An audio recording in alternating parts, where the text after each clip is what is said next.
আমার আল্লাহ পাক রব্বুল আলামিন কুরআনুল কারীমের ভিতরে স্পষ্ট ভাষায় জানিয়ে দিলেন ইন্নাল্লাহা ইনদাহু ইলমুস সাআ ওয়া ইউনাজ্জিলুল গায়সা ওয়া ইয়ালামু মা ফিল আরহাম ওয়া মা তাদরি নাফসুম মাযা তাকসিবু গাদান ওয়া মা তাদরি নাফসুম বিআইয়ি আরদিন তামুত ইন্নাল্লাহা আলীমুন খাবীর। এ নওজোয়ান তরুণেরা রাসূলেরা শিখেরা আমার আল্লাহ পাক রব্বুল আলামিন কুরআনের ভিতরে জানিয়ে দিলেন ইন্নাল্লাহা ইনদাহু ইলমুস সাআ। আমার আল্লাহ পাক রব্বুল আলামিন পাঁচটা জিনিসের জ্ঞান পৃথিবীর কোনো মানুষকে দেয় নাই, এমন কি আমার আপনার নবী জনাবে মুহাম্মদুর রাসূলুল্লাহ সাল্লাল্লাহু আলাইহি ওয়াসাল্লাম কে পর্যন্ত আল্লাহ পাক গায়বের খবর জানায় না। হে নওজোয়ান তরুণেরা আমার আল্লাহ পাক রব্বুল আলামিন বললেন দুনিয়া জমিনটা কবে ধ্বংস হবে, দুনিয়া কবে কিয়ামত হবে, এই কিয়ামত কবে হবে এই তারিখটা এর জ্ঞানটা আমি আল্লাহ ছাড়া পৃথিবীর কোনো মানুষকে আমি আল্লাহ দিই না।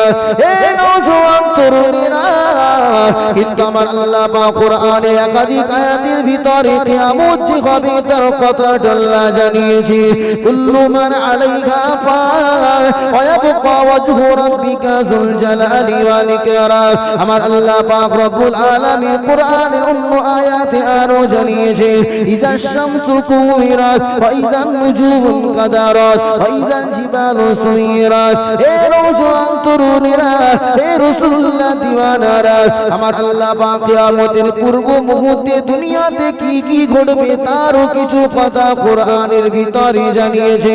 আমার আল্লাহ পাক রব্বুল আলামিন আরো বলেছে ইকতারাবাতিস সাআতু ওয়ান শাক্কাল কামার, চন্দ্র দ্বিখণ্ডিত হয়ে গেছে, কিয়ামত খুব কাছে।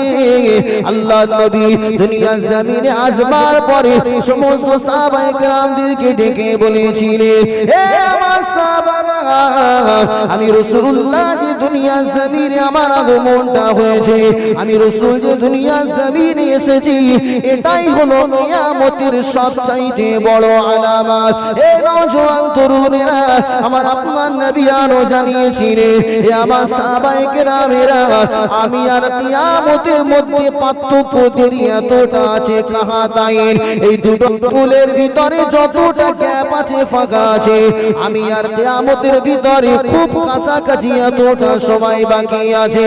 হে রাসূলের দিওয়ানারা, আল্লাহর হাবিব কিয়ামতের অসংখ্য আলামত দুনিয়ার মানুষকে জানিয়ে দিয়ে গেছে, কিন্তু তারপরও আল্লাহ নবী কোনো দিন নির্দিষ্ট করে নির্দিষ্ট দিনকে নিখা তারিখে কোনো দিনকে তিনি নির্দিষ্ট করে সাহাবায়ে কেরামদেরকে পৃথিবীর মানুষ দিগকে জানিয়ে দিয়ে যায় না যে কিয়ামত কবে হবে।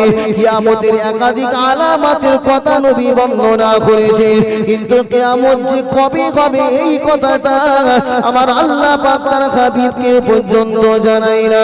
এই নওজোয়ানেরা, এই কথাটা আমি নিজে থেকে বানিয়ে বলি না।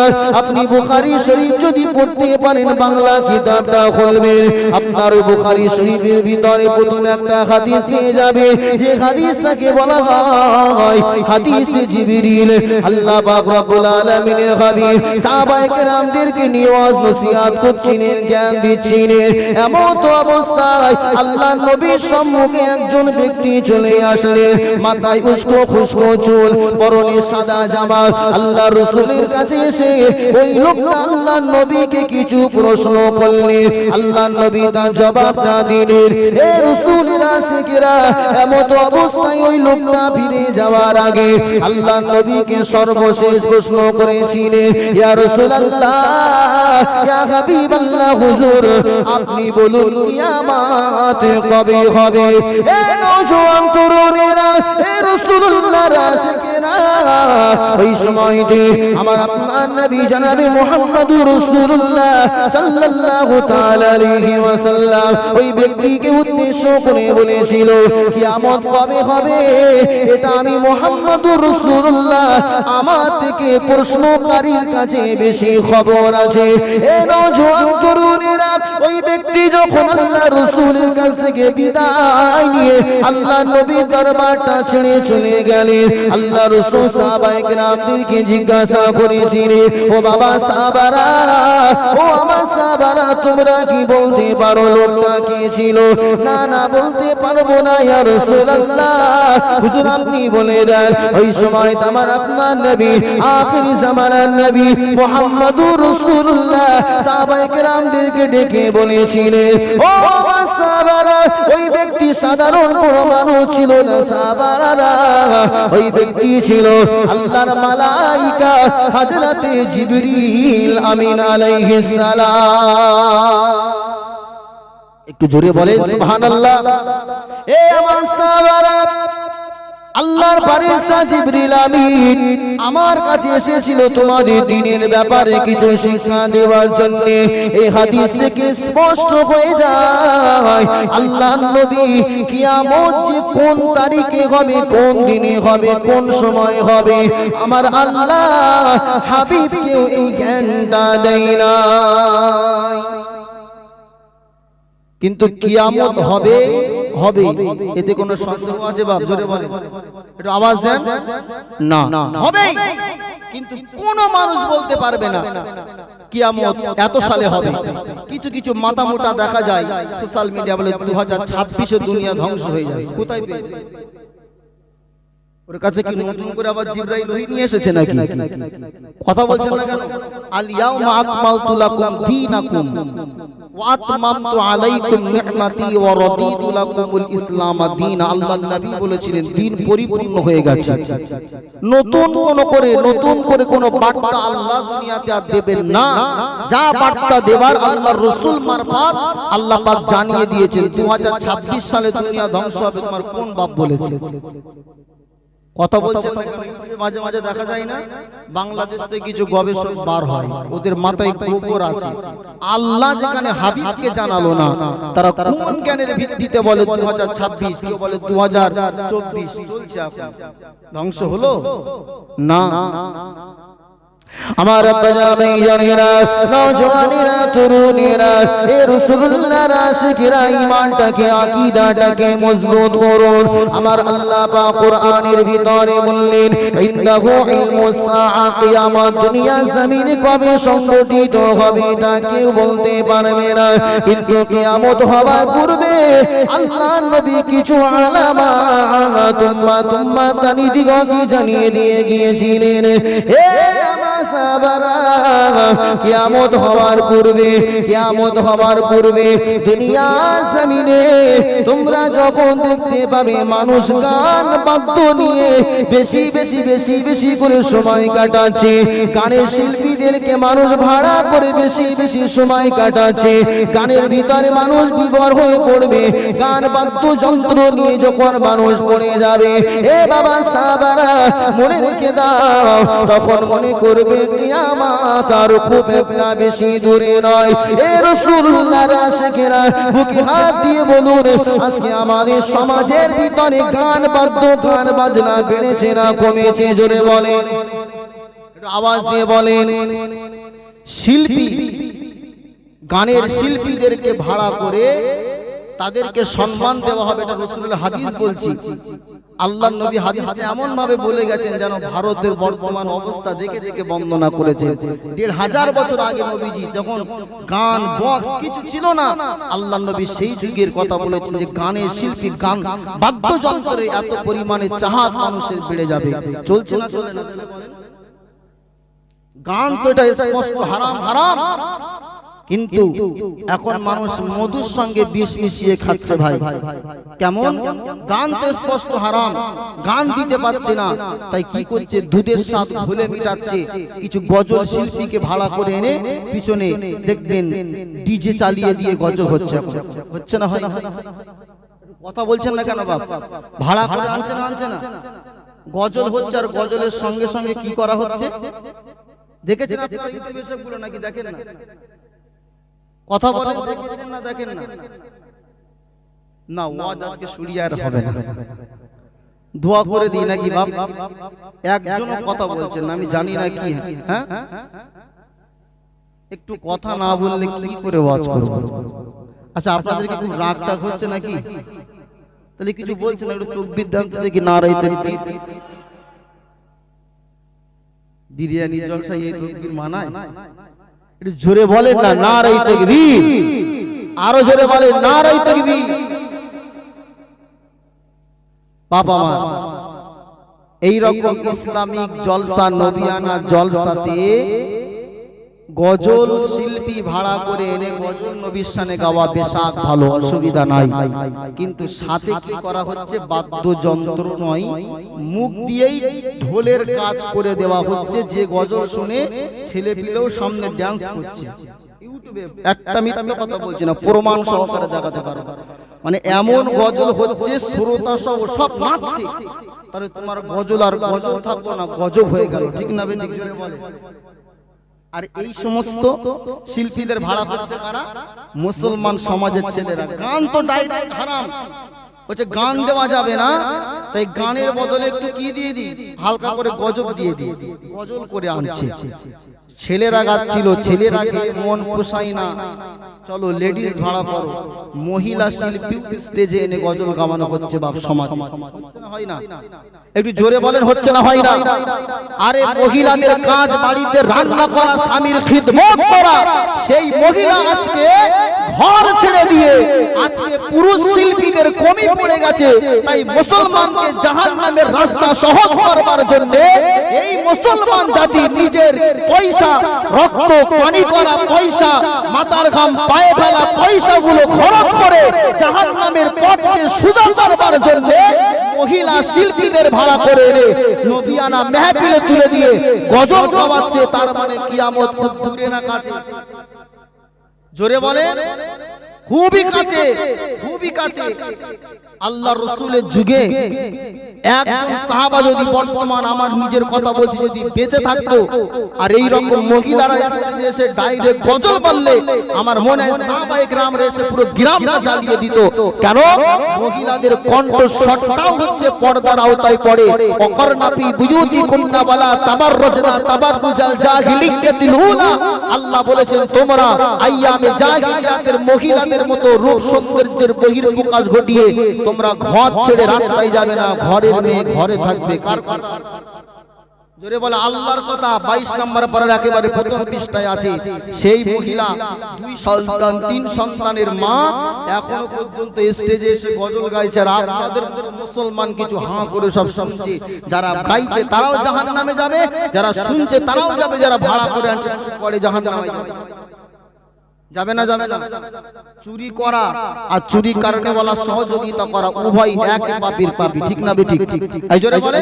তাহলে সে এসে গজল গাচ্ছে, হারাম হচ্ছে, আপনি ভাড়া দিয়ে তার রাস্তা করে দিলেন, তার মানে আপনি তার সহযোগী হলেন। তার জন্য আপনাকে কোথায় যেতে হবে?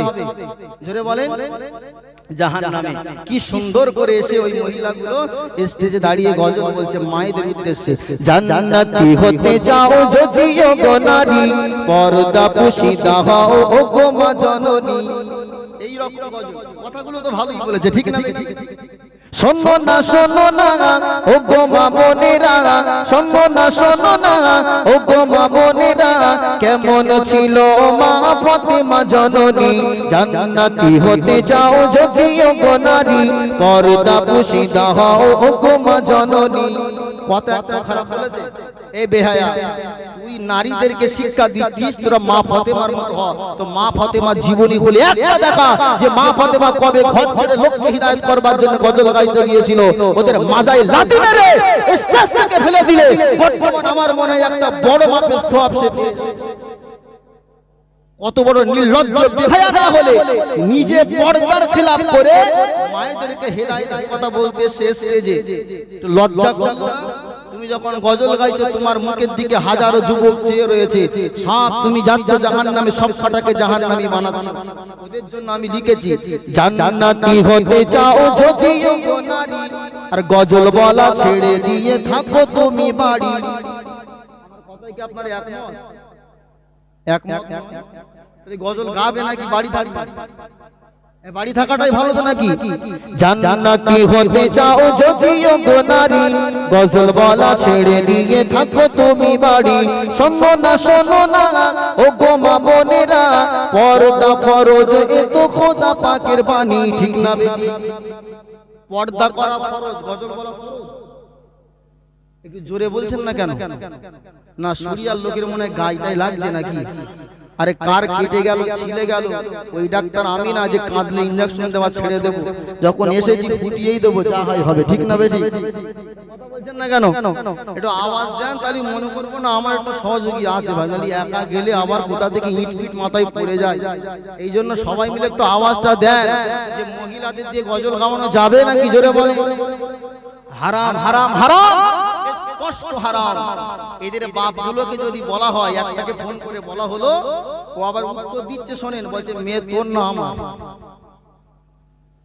কথা শুনেছেন কি বললো?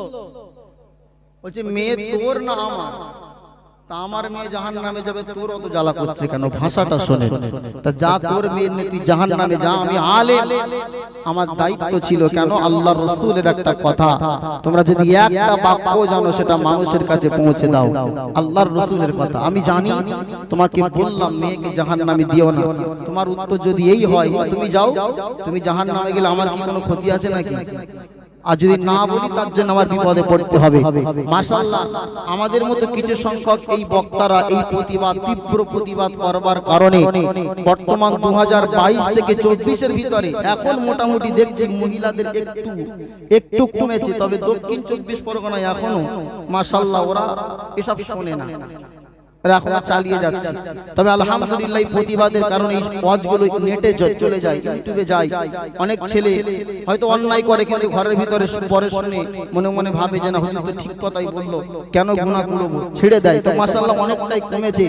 এইভাবে সবাই মিলে যদি একটু প্রতিবাদ করা হয়, তো ইনশাআল্লাহ দেখবেন একদিন এই সমস্ত হারাম কাজগুলো সমাজ থেকে উঠে যাবে। তা আমি কি বলছিলাম, কিয়ামতের আলামত আল্লাহ রাসূল বলতে গিয়ে বলেছেন যে গান বাদ্যযন্ত্র এই সমস্ত হার সমাজে বেড়ে যাবে। কিয়ামত কখন হবে, কিন্তু কবে হবে এটা আল্লাহর নবী বলেছেন, জোরে বলেন।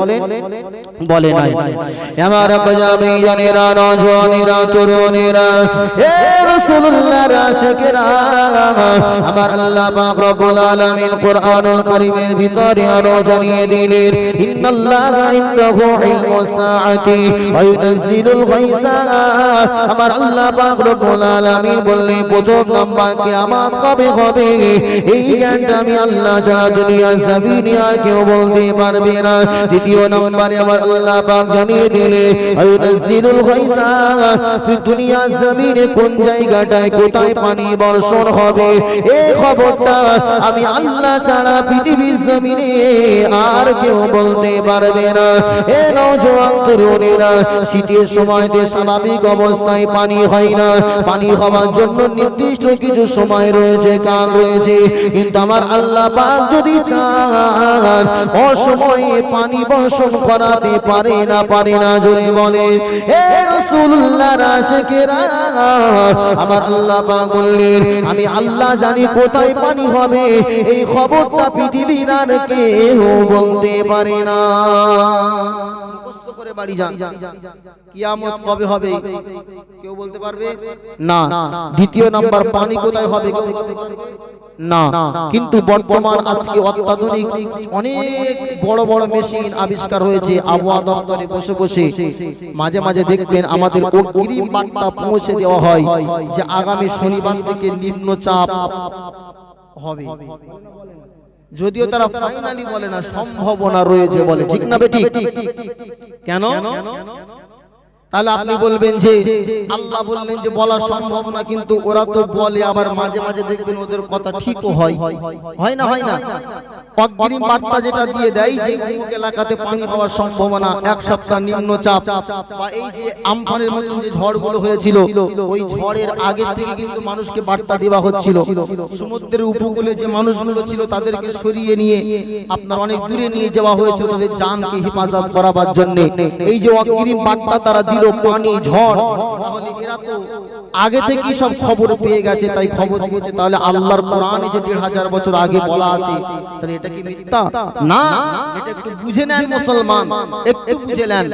আম গাছে আম হয়, ঠিক না বেটি করে বলেন? আমার দিকে তাকান একটু, আমি অল্প সময় আলোচনা করব। আম গাছে আম হয় এটা সবাই জানে, কিন্তু আম যে সময়টা হয় আম যে সময়টা হয় ওই সিজন বাদ দিয়ে অফ সিজনে যারা আমের ব্যবসায়ী আছে, যারা আম গাছ কেনেন, তারা একটা আনুমানিক ধারণা কিন্তু করতে পারেন যে এই গাছটাই এতটা আম হবে। একটা বোল যখন গাছে হয় সেই অনুমান করে একজন ব্যবসায়ী ধরতে পারে যে এই গাছে এত আম হবে। কিন্তু আপনারা বলুন অফ সিজন গাছে বোল নাই, মনে করেন এখন 2024, কোন বড় ব্যবসায়ী যার ব্যবসা 30-40 বছর অভিজ্ঞতা রয়েছে, তাকে গিয়ে জিজ্ঞাসা করুন যে ভাই আমার এই গাছটাই 2025-এ ক মণ বা ক কুইন্টাল আম হবে, একটু আপনি হিসাব করে বলেন। আপনি বলেন ক্ষমতা আছে তার বলার? হ্যাঁ, কথা বলছেন না কেন? 2023-এ 1 কুইন্টাল হয়েছে, 24-এ 1 কুইন্টাল হবে, এটা কেউ বলতে পারবে না। কিন্তু যখন ওই গাছ ধারণা করতেই পারে যে এই গাছটাই যদি বোলগুলো থাকে তাহলে এতটা আম হতে পারে, ঠিক না বেটি?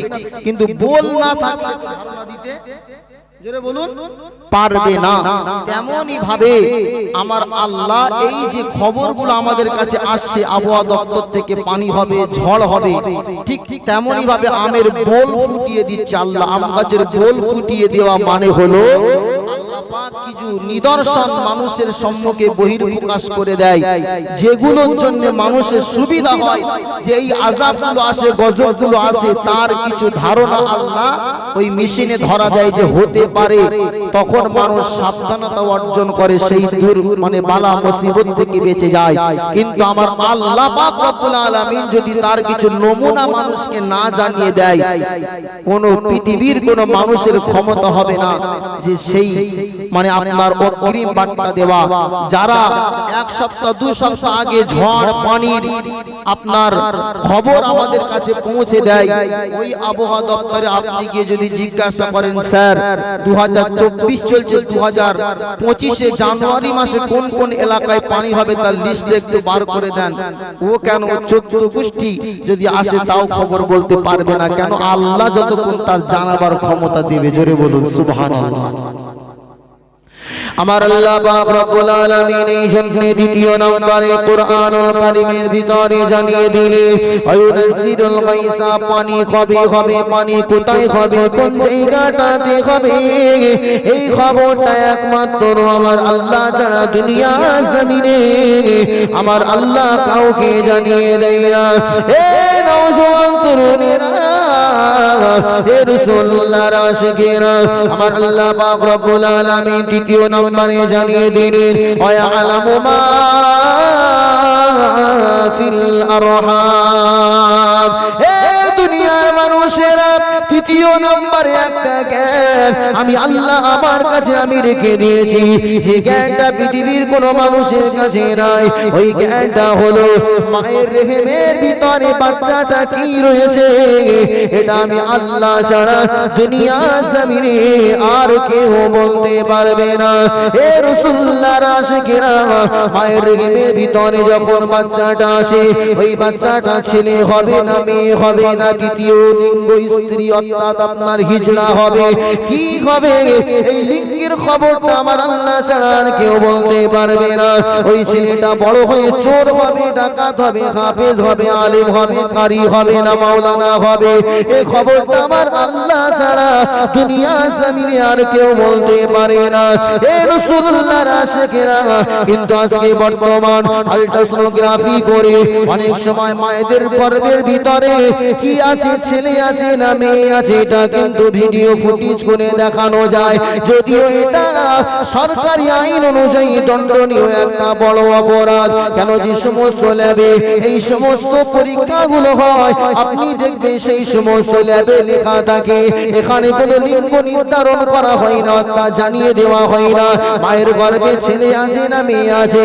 কেন? এটা সরকারের পক্ষ থেকে নিষেধ করা আছে। এই নওজোয়ান তরুণীরা, কিন্তু আপনি যখন পেটের ফটো করেন, অনেক সময় দেখা যায় ফটোতে উঠে আসে ছেলে আছে না মেয়ে আছে, ডাক্তারেরা জানে যদিও আপনার বলে না। কিন্তু আমার আল্লাহ যে বললেন ওয়ায়ালামু মা ফিল আরহাম, মায়ের রেহেমের ভিতরে বাচ্চাটা কি আছে এটা কেউ জানে না। বর্তমান তো ভিডিও ফুটেজ করে আপনার ফটোতে দেখা যাচ্ছে। এ রাসূলুল্লাহর আশিকেরা, আমার আল্লাহ পাক যখন মায়ের রেহেমের ভিতরে ছেলে অথবা মেয়ের আকৃতি আল্লাহ দিয়ে দিচ্ছে, তখনই তো সেটা ভিডিও, তখনই তো সেটা ফটো আকারে বার হচ্ছে। কিন্তু আমার আল্লাহ পাক রব্বুল আলামিন যতদিন পর্যন্ত মায়ের রেহেমের ভিতরে বাচ্চাটার কোনো আকৃতি না দেয়, অর্থাৎ ছেলে বা মেয়ে না বানায়, ততক্ষণ পৃথিবীর কোন ল্যাব বলতে পারবে না বাচ্চা কি আছে।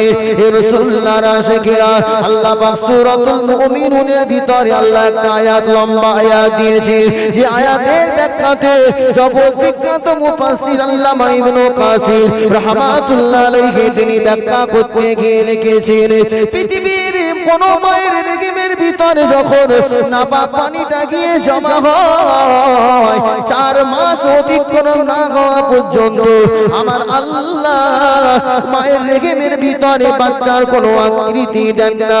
আকৃতি ছেলে হবে না মেয়ে হবে, কি হবে এটা 4 মাস পরে আল্লাহর একজন মালায়েকা আল্লাহর হুকুমে মায়ের রেহেমের ভিতরে চলে আসে। এটা তাফসীর ইবনে কাসিরের ভিতরে কথাগুলো লেখা আছে। এ নওজোয়ান তরুণীরা, এ রাসূলুল্লাহর আশিকেরা, আল্লাহ পাকের ওই বান্দাটা আল্লাহকে প্রশ্ন করে, রব্বি আল্লাহ, ও রব্বুল আলামিন আল্লাহ, আপনার এই বান্দির রেহেমের ভিতরে বাচ্চাটাকে ছেলে বানাবো না মেয়ে বানাবো?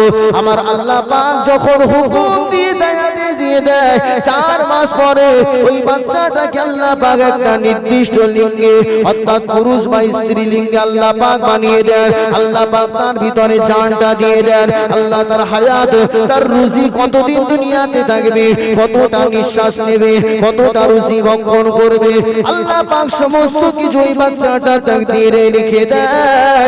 রাসূলুল্লাহ দিওয়ানারা, কিন্তু আমার আল্লাহ যতক্ষণ না পর্যন্ত মায়ের রেহেমের ভিতরে বাচ্চা লিঙ্গটাকে নির্দিষ্ট না করে দেয়, পৃথিবীর কোন আল্ট্রাসোনোগ্রাফি আল্লাহ পাক রব্বুল আলামিন না দেওয়া পর্যন্ত তার ফটোটা তুলে জানতে পারে না। জোরে বলুন সুবহানাল্লাহ। এ নওজোয়ান তরুণেরা, এ রাসূলুল্লাহর আশিকেরা, আমার আল্লাহ পাক রব্বুল আলামিন এই জ্ঞানটা পৃথিবীর কোন মানুষকে দেবে না। যদিও লিঙ্গ নির্ধারণ করা অপরাধ, কিন্তু ডাক্তাররা জানতে পারে ছেলে আছে না মেয়ে আছে। কিন্তু আমার আল্লাহ পাক রব্বুল আলামিনের আয়াতের ব্যাখ্যা শুধু ছেলে আর মেয়েটা নয়, আমার আল্লাহ পাক রব্বুল আলামিন ওয়া ইয়ালামু মা শব্দের ভিতরে অনেক কিছু ব্যাখ্যা লুকিয়ে আছে। লিঙ্গ না নির্দিষ্ট করলেন, আপনি বলুন ছেলেটা বড় হয়ে ডাক্তার হবে না মাস্টার হবে না চোর হবে না ডাকাত হবে না হাফেজ না ইমাম হবে, এটা পৃথিবীর কোন মানুষ বলতে পারবে? জোরে বলেন, আমার আল্লাহ জানে না জানে না? জোরে বলেন। যে বাচ্চাটাকে আল্লাহ মায়ের রেহেমের ভিতরে আস্তে আস্তে বড় করছেন, আমার আল্লাহ জানেন এই বাচ্চাটা বড় হয়ে কি হবে, আর পৃথিবীর কেউ বলতে পারবে? এই জোরে বলুন। ছেলে আর মেয়ে নাই বলতে পারলেন, কিন্তু কি হবে আপনি বলুন তো দেখি, কত বড় আপনি জ্ঞানী? পারবেন না। কেন? এই হিকমত, এই জ্ঞান, এই প্রজ্ঞা আল্লাহ পৃথিবীর কোন মানুষকে দান করেন নাই, এটা আল্লাহর কুদরতি ক্ষমতার অধীনেই আছে। একবার জোরে বলুন সুবহানাল্লাহ। তাই যারা পুত্র সন্তান কন্যা সন্তানের জন্য আপনারা মনে খুব আশা আছে যে আমার 4টে পুত্র সন্তান একটা কন্যা সন্তান হোক, 4টে কন্যা সন্তান আছে, আল্লাহ আমাকে একটা পুত্র সন্তান যদি দেয় আমি খুব খুশি, তাহলে এই সন্তান পাওয়ার জন্য দোয়াটা কার কাছে চাইবেন? জোরে বলেন। আল্লাহর কাছে।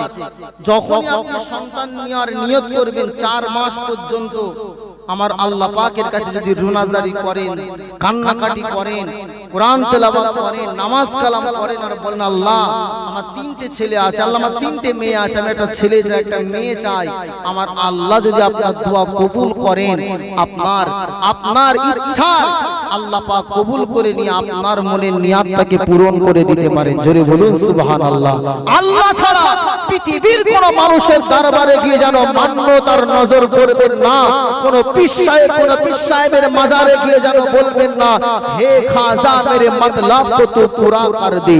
আজমির শরীফে গিয়ে অনেক মানুষ শিরিক করে, বাচ্চা হয় না, সন্তান হয় না, আজমিরে গিয়ে খাজা বাবার দরবারে, হাড়োয়ার মাজারে গিয়ে সন্তান হয় না বলে তাদের দরবারে মান্যত করে, আল্লাহর কসম করে বলছি এটা একেবারে স্পষ্ট শিরিক, এটা স্পষ্ট হারাম। এই শিরিক কারণে ওয়ালা যদি বিনা তাওবাতে মারা যায়, আল্লাহ এর গুনাহ কখনোই maaf করবেন না। কেন আল্লাহ বলেছেন ইন্নাল্লাহা লা ইয়াগফিরু আন ইউশরাকা বিহি ওয়া ইয়াগফিরু মা দুনা যালিকা লিমান ইয়াশা। শিরিক ব্যতীত যত গুনাহ আছে আল্লাহ চাইলে ক্ষমা করতে পারে, কিন্তু শিরিক করে বিনা তাওবাতে মারা গেলে আল্লাহ তাকে ক্ষমা, জোরে বলেন, আপনি চলে যান, আমার কথা যদি মিথ্যা হয়, হাড় হয়ে গেছেন এখানে জানেওয়ালা কেউ আছেন, আপনি হাত তোলেন, হাড়োয়ার মাজারে দেখবেন বৃহস্পতিবারে রাত্রিবেলা যাবেন, অন্য দিন গেলে দেখতে পাবেন না। ভাঙড়ের সাইডে জলসায় গেলে আমরা একটু যাই, কি জন্য? জিয়ারত, আমরা ওই একটু দোয়া নেওয়ার জন্য, মানে আল্লাহর ওলিদের দরবারে জিয়ারত করলে, তাদের কাছে গিয়ে একটু কবর জিয়ারত করলে মনে একটু শান্তি পায়, আল্লাহর কাছে দোয়া চাই, কবরটা জিয়ারত করি। যারা ইয়াজিরু বামানা, দেখনা, কি বলেন? দেখা। জিয়ারত শব্দের মানে কি বলুন? দেখা। দোয়াটা হচ্ছে আলাদা, জিয়ারত করা আর দেখা এটা হচ্ছে আলাদা। আল্লাহ রাসূল সাল্লাল্লাহু আলাইহি সাল্লাম একটা সময় কবর জিয়ারত করতে নিষেধ করেছিলেন, কিন্তু আমার পরে আল্লাহ রাসূল এই কথাটাকে তিনি ফিরিয়ে নিয়ে বলেছিলেন যে না, তোমরা বেশি বেশি কবর জিয়ারত করবে। কবর জিয়ারত করলে মানুষের মরণের চিন্তাটা ভিতরে আসে, জোরে বলুন সুবহানাল্লাহ। কিন্তু জিয়ারত করতে গিয়ে যদি শিরিক করে, আর যেটা করছে, অনেক মায়েদেরকে জিজ্ঞাসা করেছি, মা আপনার কি ব্যাপার? না বেটা, আমার নাতির মেয়ের ছেলের হয় বাচ্চা হচ্ছে না, তাই আমি বাড়ি থেকে নিয়ত করেছি যতক্ষণ আমার গোরাচা তাও আমাকে সন্তান একটা না দেবে আমি এনার দরবার থেকে যাব না। আমি বলি সন্তান যদিও পাও আল্লাহ দেবে, কিন্তু তোমার ঈমানটা তো আর বাড়ি যাবে। কথা বলছেন না কেন? আল্লাহ ছাড়া কারোর কাছে যদি এই নিয়াত নিয়ে চাওয়া হয় যে ওই লোক আমাকে দিতে পারবে, পৃথিবীর একটা মুফতি যদি কথা কাটতে পারে লাইফ আর জীবনে কথা বলবো না, সবাই একমতই হবে, চাইতে হবে একজনের দরবারে, তিনি কে? জোরে বলে, এটা আওয়াজ দিয়ে বলেন মুসলমান। শিরকের গুনাহ এত মারাত্মক গুনাহ, আপনি যেমন আপনার স্ত্রীর ভাগ কাউকে দিতে চান না, কথাটা খারাপ।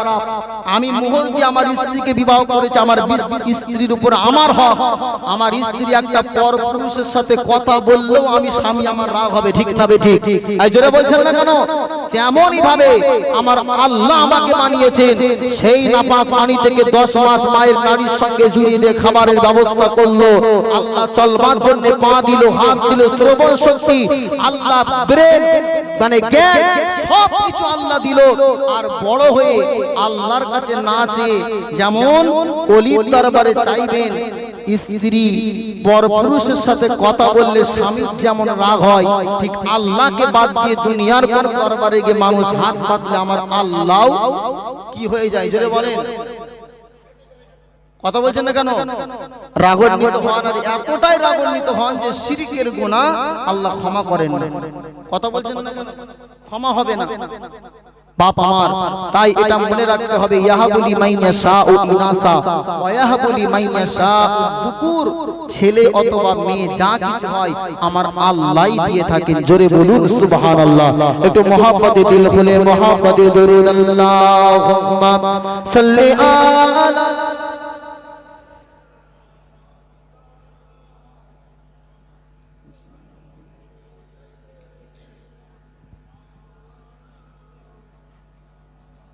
দরুদ আল্লাহুম্মা মাওলানা মুহাম্মদ ওয়া আলা আলি সাইয়্যিদিনা। বাবজি, আমার সন্ধ্যা থেকে দেখছি আপনারা খুব ঝিমিয়ে আছেন। আমি জানি না আপনাদের এলাকার পরিবেশ হয়তো এমন, তবে আপনারা যতগুলো শ্রোতা আছেন মাশাআল্লাহ, আমি তো বিভিন্ন জায়গায় জলসা করছি। এটা যদি মানে হাওড়া জেলা, হুগলি জেলা, মুর্শিদাবাদ হতো বা আমার বাড়ি যেখানে, সেখানেও যদি এত লোক থাকতো তা এখান থেকে সুবহানাল্লাহ আলহামদুলিল্লাহ নারায়ে তাকবীরের ধ্বনি দিলে আপনাদের সোজা স্কুল পর্যন্ত যেত, কিন্তু আপনারা সেই সন্ধ্যা থেকেই কিন্তু খুব নীরবে বসে আছেন। জানি না কি জন্য, এটা আমার উপরে রাগ না আপনাদের ব্যক্তিগত, এটাই আপনারা এরকমই করেন। তবে একটুখানি বলি, আল্লাহ পাক রব্বুল আলামিনের এই নামটাই এতটা পাওয়ার আছে। আল্লাহ পাক রব্বুল আলামিনের এই আল্লাহু আকবার এই ধ্বনিটাতে এমন একটা পাওয়ার, আল্লাহ এমন একটা ক্ষমতা দিয়েছেন যেটা কাফের, মুশরিক, বেদিন, ইহুদি, নাসারা ওরা যখন আল্লাহু আকবারের এই ধ্বনিটা শুনে ওদের অন্তরটা প্রকম্পিত হয়, কেঁপে যায়। তখন মুসলমানদের ঈমানি পাওয়ার আর গর্জনে এমনও তো হয়েছে, ইতিহাস যার সাক্ষী, বদরের ময়দানে আল্লাহর রাসূল 313 জন সাহাবাকে নিয়ে যুদ্ধ করতে গেলেন। অপর প্রান্তে আবু জাহাল, আবু সুফিয়ানের 1000 সেনাবাহিনী, তাদের শস্ত্র, তারা অস্ত্র শস্ত্র নিয়ে আল্লাহর রাসূলের সাহাবাদের সঙ্গে জিহাদ। 313 জন মুসলমান, হাতে তত যন্ত্র ছিল না, আপনার অস্ত্র শস্ত্র ছিল না, কিন্তু তাদের কলিজায় ছিল আল্লাহর রাসূলের প্রেম, আল্লাহর ভয়, আল্লাহর ডর আর ঈমানি জজবাত আর ঈমানি পাওয়ার। ওই ঈমানি পাওয়ার আর জজবাত দিয়ে বদরের প্রান্তরে যখন 313 জন সাহাবা আল্লাহু আকবারের ধ্বনিটা দিয়ে যখন গর্জন দিয়েছিল, আবু জাহাল, আবু লাহাব, আবু সুফিয়ানের ওই সমস্ত চেলাবেলারা বদরের ময়দান ছেড়ে মুসলমানদের ভয়ে পালাতে বাধ্য হয়েছিল। জোরে বলেন সুবহানাল্লাহ। হে মুসলমান জাতি, আজ আপনার ঈমানে জাগ্রত হবে না তার কবে হবে, যেখানে ফিলিস্তিন মুসলমানদের হাত থেকে নিয়ে নেওয়ার জন্য ইসরায়েলের কাফের বেদিনীরা, আপনার ইহুদিরা উঠে পড়ে লেগেছে। মুসলমান আজ যদি আমাদের ঈমানটাকে আমরা মুক্ত না করতে পারি, আর কবে করবেন? বাবরি চলে গেল, বাইতুল মুকাদ্দাস ইহুদিরা নেবে বলে তারা প্ল্যান করছে। মুসলমান আজ আমরা ঈমানটাকে জাগাতে পারলাম না। মনে রাখবেন, মুসলমান যদি ঈমানি পাওয়ার আর ঈমানি হুঙ্কার দিয়ে ইহুদি নাসারাদের উপরে আল্লাহু আকবারের ধ্বনিটা দিয়ে একবার উঠে যায়, মুসলমান জাগ্রত হয়ে যায়, মুসলমান যদি পরিপূর্ণ ঈমানদার হয়ে যায়, আমার আল্লাহ এই মুসলমানের ঈমানি শক্তি আর পাওয়ার দিয়ে तमाम পৃথিবীটাকে আল্লাহ মুসলমানদের হাতে এনে দেবেন। জোরে বলেন সুবহানাল্লাহ। এটা আমার কথা নয়। ওয়ালা তাগিনু ওয়ালা তাহজানু ওয়া আনতুমুল আলাউনা ইন কুনতুম মুমিনিন। আল্লাহ বলল তাদের ভয় নাই, চিন্তা নাই যারা দুনিয়াতে মুমিন হয়ে গেছে। জোরে বলুন সুবহানাল্লাহ। মুমিন হবেন, শহীদের ইচ্ছা অন্তরে রাখবেন। আল্লাহর কসম, শহীদের মর্যাদা একটা আল্লাহ দিয়েছেন। দুনিয়াতে মরবেন, মরার সাথে সাথে দেয়ার জান্নাত একবার। জোরে বলুন সুবহানাল্লাহ। হে মুসলমানেরা, আপনারা শরিয়ার মুসলমান, তাই একবার হযরত আবু বকর, হযরত ওমর ফারুক, হযরত খালিদ বিন ওয়ালিদ, হযরত আলী কাররামাল্লাহু ওয়াজহু যে ঈমানি শক্তি আর পাওয়ার নিয়ে কাফেরদেরকে বদরের ময়দান থেকে পালাতে বাধ্য করেছিল, তাদের উত্তরসূরি হিসাবে আজ শরিয়ার মাটিতে বসে একবার ঈমানি হুঙ্কার আল্লাহু আকবারের নামই ধরে দিয়ে আপনারাও বুঝিয়ে দেন যে আমরাও সাহাবায়ে কেরামদের উত্তরসূরি। একবার জোরে বলুন নারায়ে তাকবীর। এতগুলো মানুষ, তাও পেন্সিল ব্যাটারির আওয়াজ, একটু জোরে বলতে পারেন না নারায়ে তাকবীর? মাশাআল্লাহ মাশাআল্লাহ। বাবাজি আমার, ঈমানটাকে বাড়াতে হবে, ঈমানটাকে কমালে চলবে না। আমরা মুসলমান যদি আমাদের কালচারগুলো সঠিকভাবে মানতাম, পৃথিবীর কোন শক্তি মুসলমানদেরকে আঘাত করবার সাহস পেত না। জোরে বলেন সুবহানাল্লাহ। আমরা ঘুমিয়ে পড়েছি, আরে বাঘ যখন ঘুমিয়ে পড়ে তখন বাঘের লেজ থেকে চুল আনা খুবই সহজ, কিন্তু জেগে থাকুক দেখি কোন মায়ের লাল বাঘের সামনে যায়। কথা বলছেন না কেন? আপনি সটিয়ে পড়ে আছেন, এমনি তো আমার ন্যাস ধরে টান দিয়ে নদীতে ফেলে দেবে। হে মুসলমান, আল্লাহ তোমাকে বানিয়েছে শক্তিশালী, পাওয়ারফুল করে, কেন নিজের ইজ্জতটাকে মাটিতে মিশিয়ে দিচ্ছ? ঈমানদার একমাত্র ভয় করে লা নাখাফু ইল্লাল্লাহ। আল্লাহ ছাড়া পৃথিবীর কোন মানুষকে মুসলমান ভয় করে না, তাদের সামনে মাথা নত করে না। মুসলমান ব্যাঘ্রের জাত, বাঘ ঘুমিয়ে আছে, ঘুমালে চলবে না, তাহলে ন্যাস ছিঁড়ে নিয়ে লোক পালাবে, কান টানবে। কিন্তু আপনি একবার ঘুরে বলেন আমি হচ্ছি বাঘ, আমি ঈমানদার, আপনার ঘুমটা ভেঙে থাকলে ব্যাস সব পালিয়ে যাবে। জোরে বলেন সুবহানাল্লাহ। একটু মহব্বতের সঙ্গে একটু দিল খুলে তাকবীর দেন, নারায়ে তাকবীর। আরো জোরে বলেন না নারায়ে তাকবীর। बातिल में जब जब बदलेगे तेवर आएंगे तब तब मेरे ज़ुबां पर नाराए तकबीर। না, দোয়া আমার করতেই হবে। এত বলার পরেও যদি তাকবীর না দেয় তাহলে আল্লাহ করে আপনারা যে কত ভালো মানুষ আমি খুব হাড়ে হাড়ে বুঝতে পারছি। মাশাআল্লাহ, আল্লাহ আপনাদের ঈমান আরো একটু বাড়িয়ে দেন। নারায়ে তাকবীর, এই জোরে বলে যুবক ভাইরা, নারায়ে তাকবীর। মাশাআল্লাহ, আরো জোরে, নারায়ে তাকবীর, আল্লাহু আকবার, নারায়ে তাকবীর। আল্লাহু আকবার মানে হলো আল্লাহ মহান, আল্লাহ বড়। তো আল্লাহ বড় এটা বলতে মুসলমান কি শরম লাগছে নাকি? আল্লাহ যে বড় এটা বলতে কি আমরা গর্বের সঙ্গে বলবো আমাদের আল্লাহ হলো মহান? জোরে বলেন সুবহানাল্লাহ। পাঁচবার করে মসজিদ থেকে বলা হচ্ছে না আল্লাহু আকবার, আল্লাহু আকবার, আল্লাহ মহান, আল্লাহ মহান। জোরে বলুন, নারায়ে তাকবীর। মাশাআল্লাহ, নারায়ে তাকবীর, আল্লাহু আকবার, নারায়ে তাকবীর, আল্লাহু আকবার। प्यारे नबी ने जीना सिखाया, बाखुदा इंसान हमको बनाया। प्यारे नबी ने जीना सिखाया, बाखुदा इंसान हमको बनाया, पहनाया अखलाक व ईमान का जेवर। नाराए तकबीर, आरो जोरे, नाराए तकबीर, अल्लाहु अकबर, नाराए तकबीर, अल्लाहु अकबर। बातिल ने जब जब बदलेगे तेवर, आयागे तब तब मेरे जुबां पर। नाराए तकबीर, अल्लाहु अकबर, नाराए तकबीर, अल्लाहु अकबर। खुद भी जिलो जी ने दो सभी को, ईज़ा ना पहुंचाओ खुद से किसी को। खुद भी जिलो जी ने दो सभी को, ईज़ा ना पहुंचाओ खुद से किसी को। इस्लामों का एक ही दर से मुनव्वर। नाराए तकबीर, आरो जोरे बोले, नाराए तकबीर, अल्लाहु अकबर, नाराए तकबीर, अल्लाहु अकबर। सिद्दीक़ फारूक उस्मान हैदर, असहाब अज़वाज शब्बीर शब्बर। सिद्दीक़ फारूक उस्मान हैदर, असहाब अज़वाज शब्बीर शब्बर। इन सब का एहसान हम सब के ऊपर। नाराए तकबीर, अल्लाहु अकबर, नाराए तकबीर, अल्लाहु अकबर, नाराए तकबीर, अल्लाहु अकबर। बातिल ने जब जब बदलेगे तेवर, आयागे तब तब मेरे जुबां पर। नाराए तकबीर, अल्लाहु अकबर, नाराए तकबीर। সকলে মিলে মিশে বলে নারায়ে তাকবীর। এতক্ষণ একটু মনে হলো যে কিছু লোক আছে মানে অনেক, হ্যাঁ আরে ভালো তো লাগবে, আল্লাহর নাম ভালো লাগবে না তো কার নাম ভালো লাগবে? ঠিক না বেঠিক? জোরে বলে। ভালো লাগবে কি আল্লাহকে খুশি করবার জন্য যদি কেউ কিছু বলে।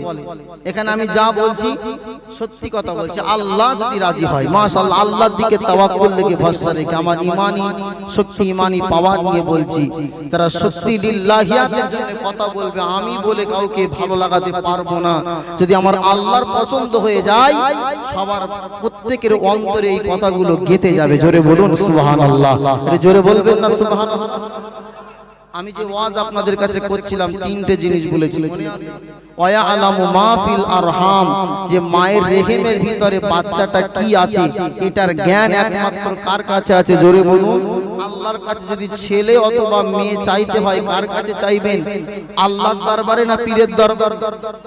আমিও পীর মানি, আমি ফুরফুরা সিলসিলাকে মানি, দাদা হুজুরকে মানি। কেন? আমি তেতুলিয়া মাদ্রাসার ছাত্র। পীরের বিরোধিতা কাজ আমার দ্বারা নয়, কথা বলছেন না? কিন্তু ভণ্ড পীরের বিরুদ্ধে আমি, আর যারা মাজারে গিয়ে সাজদা করে মান্নত করে তাদের বিরুদ্ধে আমি। কেন? দাদা হুজুরের মাজারেও দেখবেন লেখা আছে স্পষ্ট ভাষায়, এখানে মান্নত ধূপকাঠি জ্বালানো, এখানে কোন রকম মান্নত করা। তার মানে দাদা হুজুরেরই মত যে কোন পীরের দরবারে মান্নত চাওয়া যাবে না। এটা কার কথা? এটা আমার কথা নয়, আল্লাহর রাসূলের কথা। আল্লাহর কথা চাইতে গেলে আল্লাহর কাছে চাইতে হবে। আর আমাদের দাদা হুজুর তো কোনো ভণ্ড পীর না, হাক্কানি পীর।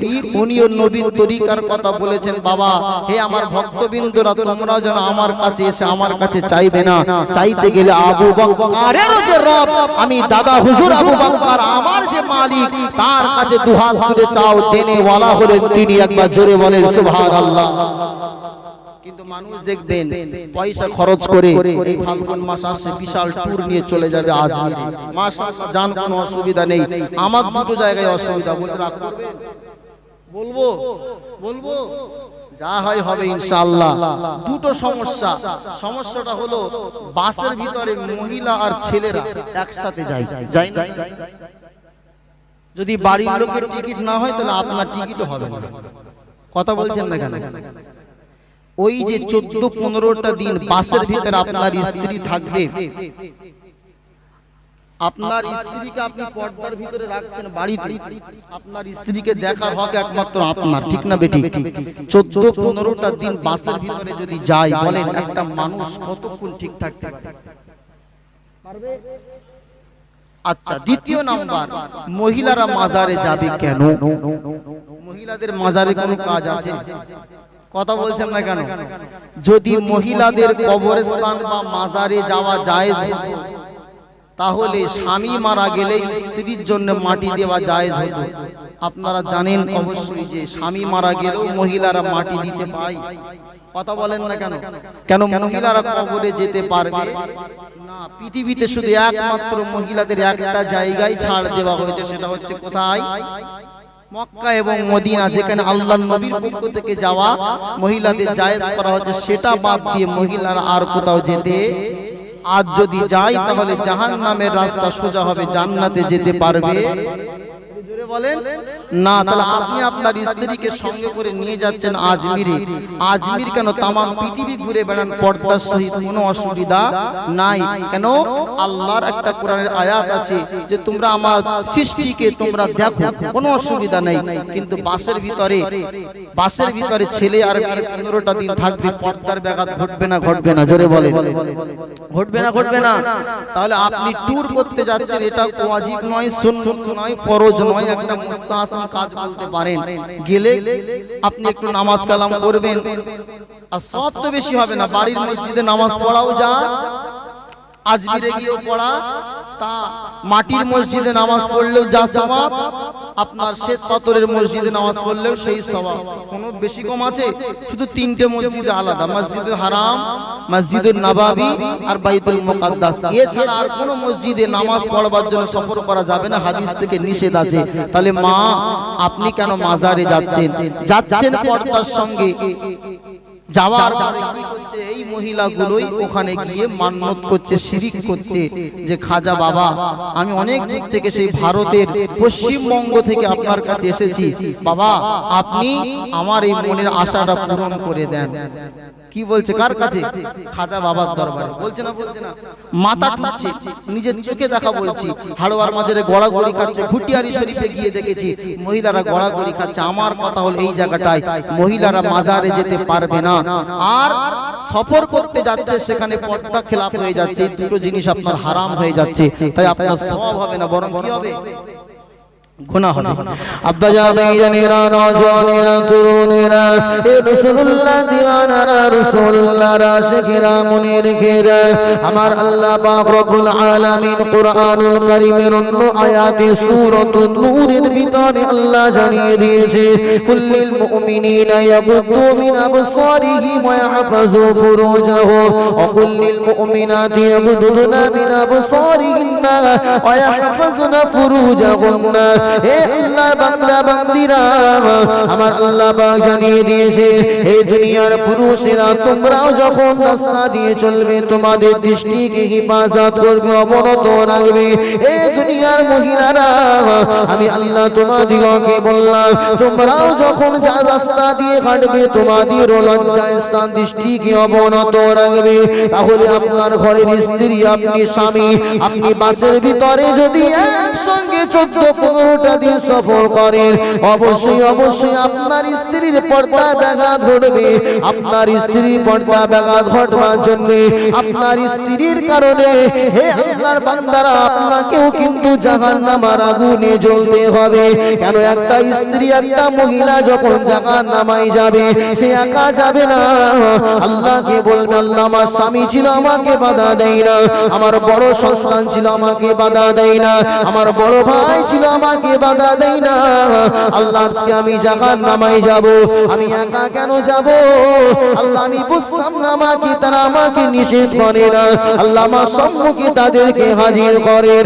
এ নওজোয়ান তরুণেরা, দুনিয়ার জমিনে ক্ষণিকের জন্য আপনার বিবিকে খুশি করবার জন্য নিজের জাহান্নামের রাস্তাটাকে পরিষ্কার করবেন না।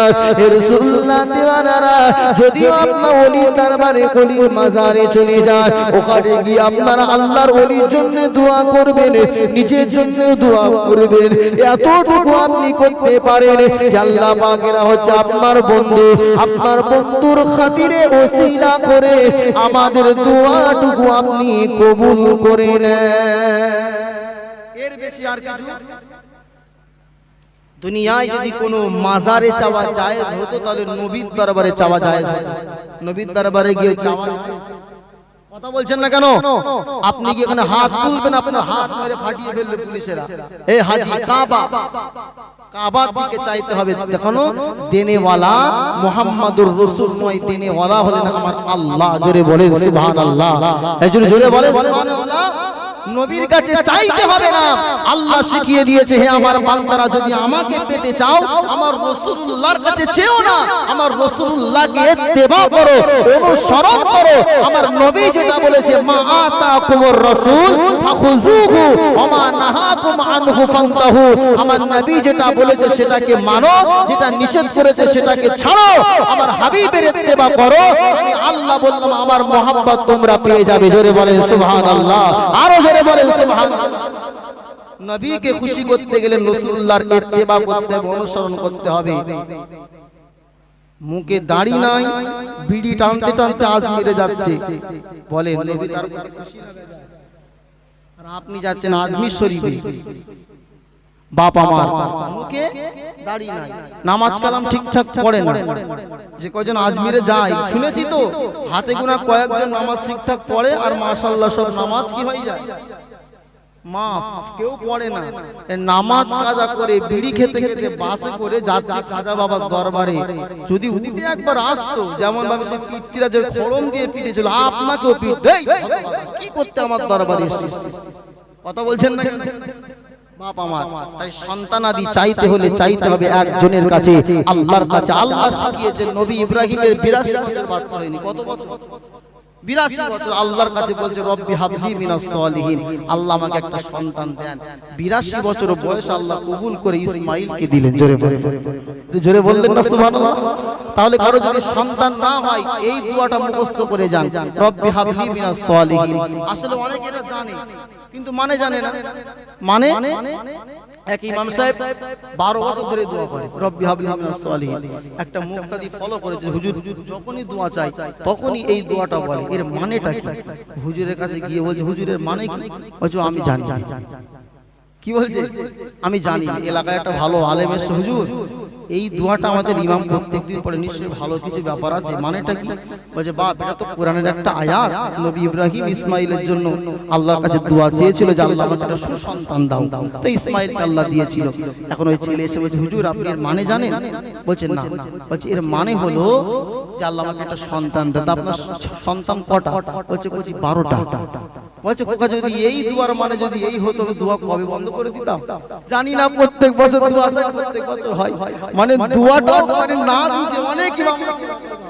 আলহামদুলিল্লাহ আপনাদের গ্রামের ইমাম সাহেবরা ভালো যোগ্যতা রাখে, ইমাম যাকে তাকে রাখা যাবে না। আপনাদের জন্য দোয়া করতে আল্লাহ সব জাহান্নামে, আপনারা বলছেন আমিন আল্লাহুম্মা আমিন। কেন ইমামও বোঝে না, মুক্তাদিও বোঝে না। এমন ইমাম এলাকায় অনেক জায়গায় আছে, নামাজ পড়ে কিরাত যা পড়ে জিবরাইল ফেরেশতা চিন্তায় পড়ে আমি আল্লাহ কেন করছে। এত খারাপ মানে কিরাত তাদের থেকে নামাজ পড়া সহি হবে না বাপ। ভালো যোগ্যতা সম্পন্ন ইমামকে রাখবেন, তাহলে নামাজ ঠিকঠাক করে দে।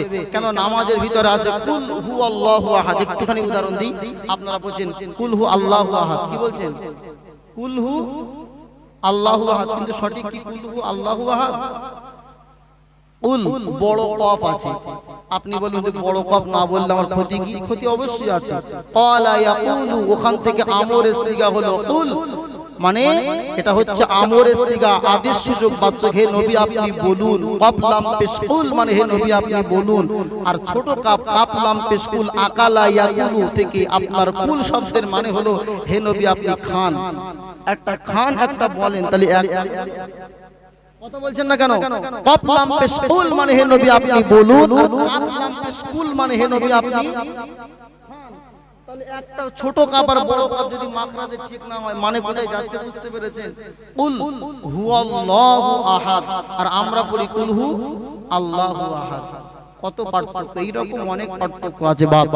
এইগুলোকে ঠিক করতে হবে, ইমাম যেন ঠিক থাকে। সাই আল্লাহর কাছে দোয়া করবে, রব্বি হাবলি মিনাস সালিহিন, সন্তান দেওয়ার মালিক আল্লাহ। সন্তান যদি কাউকে নাই দেয় আল্লাহ, সেটাও মন্দের তাকদীরে আছে, ঠিক না বেটি? আব্বা জানেরা, নওজওয়ানেরা, তরুণেরা, আমার আল্লাহ পাক রব্বুল আলামিন চতুর্থ নম্বরে জানিয়ে দিলেন, ওমা তাদরি নাফসুম মা যা তাকসিবু গাদা।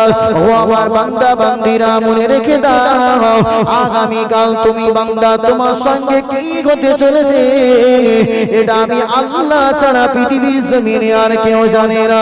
আগামী কাল আমার সঙ্গে কি হবে এটা যদি আমি জানতে পারি, তাহলে আজকে আমি সুরিয়ায় ওয়াজ করতে এসেছি। আমার দাওয়াত মনে করেন কালকে আপনার হরিঘাট, আপনার রানাঘাট। আমি যদি জানতে পারি কালকে যাওয়ার সময় চাকদাতে আমার অ্যাক্সিডেন্ট হবে, আল্লাহ না করুক, আপনি বলেন জলসায় আমি যাব? কথা বলছেন না কেন? যাবো। আর কোন পাগল আছে জেনে শুনে আগুনে পা দেবে? মরার ভয় সবার আছে না নাই? আল্লাহ পাক কে জ্ঞান আপনাকে দেবে না কেন? এটা যদি জেনে যায় যে আমার আগামীকাল আমার কি হতে চলেছে, মানুষ আর কি করবে না, কাজকর্ম করবে না।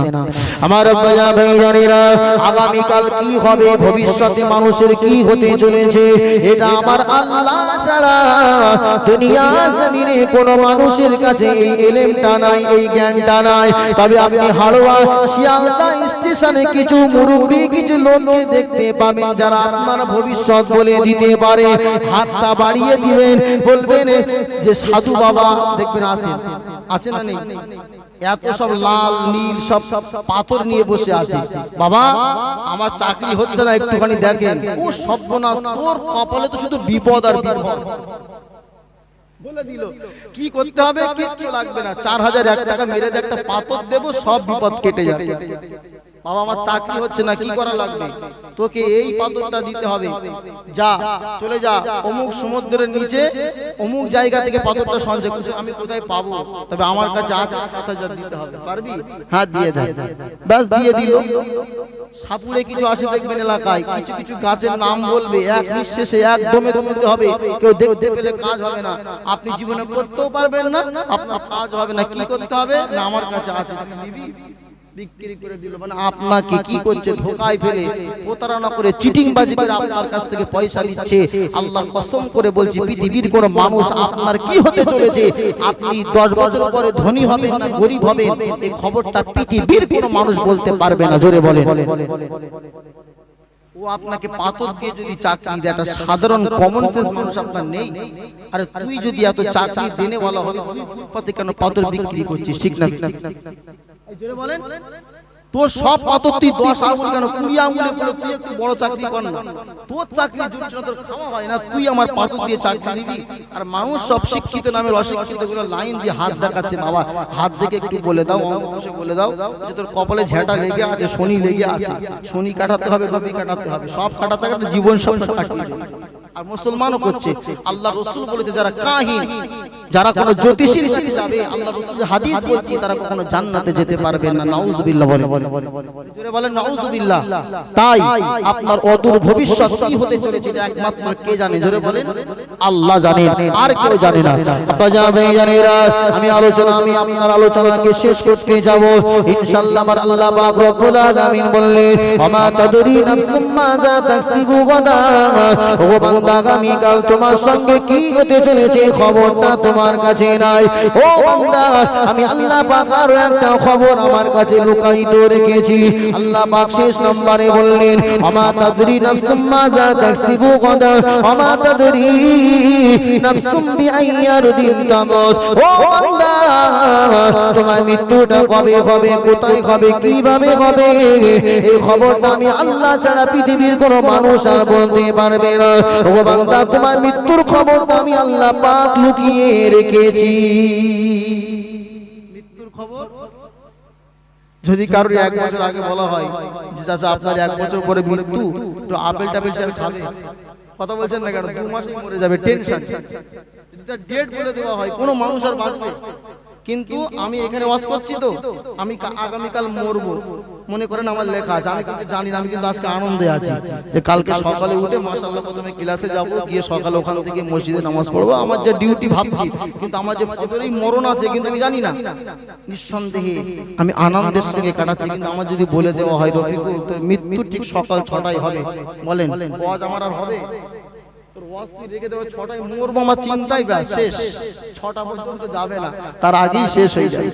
সেই জন্য আমার আল্লাহ পাক এই জিনিস কি করবে না, লুকায়িত রেখেছে। নাহলে ওই বাপগুলো যদি জানতে পারতো আমি আর 4-5 দিন বাঁচবো, আমার মৃত্যুর ডেট হচ্ছে এই দিন, আর ছেলেপিলের জন্য খাটতো না, ছেলেপিলে না খেয়ে মরে যেত। আল্লাহ কাউকে এটা জানাবে না। তবে আমার আল্লাহ পাক রব্বুল আলামিন মৃত্যু সবাইকেই দেবে, ঠিক না বেটি? জোরে বলেন, এই কথা বলছেন না? মৃত্যু হবে, কোন দিন হবে, কোথায় হবে, কিভাবে হবে, এটা কেউ বলতে পারবে না। দিব্য ভালো ছেলে আওয়াল সিদ্ধি যাচ্ছিল, ফোন আসলো 5 মিনিটের ভিতরে, বাইক নিয়ে গেল যে তোমার ছেলে অ্যাক্সিডেন্ট করে মারা গেছে। বলেন এই ছেলেটা যদি জানতো আমি 5 মিনিট আওয়াল সিদ্ধি গেলে আমার অ্যাক্সিডেন্ট হবে, আমার আল্লাহ এই 5টা জিনিসের জ্ঞান নিজের ক্ষমতার অধীনে রেখেছেন, কাউকে কখনো দেবে না। একটু গুনে নেন। 1 নাম্বার, সকলে বলুন কিয়ামত কবে হবে কে জানে? একটু জোরে বলেন। আল্লাহ। পানি কোথায় বর্ষণ হবে কে জানে? আল্লাহ। মায়ের পেটের ভিতরে কি বাচ্চা আছে কে জানে? আল্লাহ। আগামী কাল কি হবে কে জানে? আল্লাহ। মৃত্যু কবে হবে কে জানে? আল্লাহ। এই 5টা জিনিসকে বিশ্বাস রাখবেন, দেখবেন অনেক বড় বড় মানুষের কাছে গিয়ে আপনি আর ঠকবেন না। কেন? উপরে থুতু ফেললে গায়ে আসে, আসে না? আসে না? সাধু বাবার কথা কেন বলবো, আমাদের মতো কিছু ভেজদারি হুজুরও আছে মাশাআল্লাহ, কামাচ্ছে, হাত দেখে দেখে বলছে বেটা শুধু মরে দেখো, কবরে বাঁশ খুলেই চালাবে বাড়ি। কোথায় আছে তুমি কি করে জানতে পারলে তার নসিবে কি লেখা আছে? আল্লাহর নবীকে জাদু করলো লাবিদ বিন আসাম, আমরা তাফসিরে পড়েছি। আল্লাহর রাসূলকে জাদু করলে নবী বুঝতেই পারছে না যে নবীর কি রোগ হয়েছে। নবী এত বড় জ্ঞানী, তাও জানতে পারলেন না। 15 দিন পর আল্লাহ ওহী মারফত নবীকে জানালো, আমার হাবিব আপনাকে ইহুদি একটা লাবিদ বিন আসাম নামে আপনাকে জাদু করেছে। আপনার জু আরওয়ান নামক কূপের ভিতরে আপনার মদ্দা খেজুর গাছের মুচি আর আপনার চুল মোবারক নিয়ে জাদু করেছে। আপনি যান, ওই চুলের ভিতরে গিট দেওয়া আছে 11টা গিট আপনি খোলেন, ফালাকান নাস আল্লাহ নাজিল করে দিলেন, কুল আউযু বিরাব্বিল ফালাকান নাস পড়লেন, গিট খুললেন, নবী সুস্থ হয়ে গেলেন। জোরে বলেন সুবহানাল্লাহ। তো নবীর রোগ হয়েছে, নবী জানতে পারলো না, তুমি বড় হুজুর বলে দিচ্ছ তোমার এই আছে এই আছে, কি হবে? সাইজ হয়ে যাবে। যারা এই সমস্ত করে আপনার হাত থেকে বলে দেয়, তাদের কাছে যাবেন না। যারা কোরআন থেকে সত্যিকারের তাবিজ কালাম করে দেয়, তাদের কাছে যাবেন। অনেক প্রতারক আমাদের মতো আপনার বেশ ধরে সমাজে ঘুরে বেড়াচ্ছে ধোঁকা দেওয়ার জন্য। ওই সমস্ত প্রতারকের হাতে কখনো ওই ফাঁদে পা দেবেন না।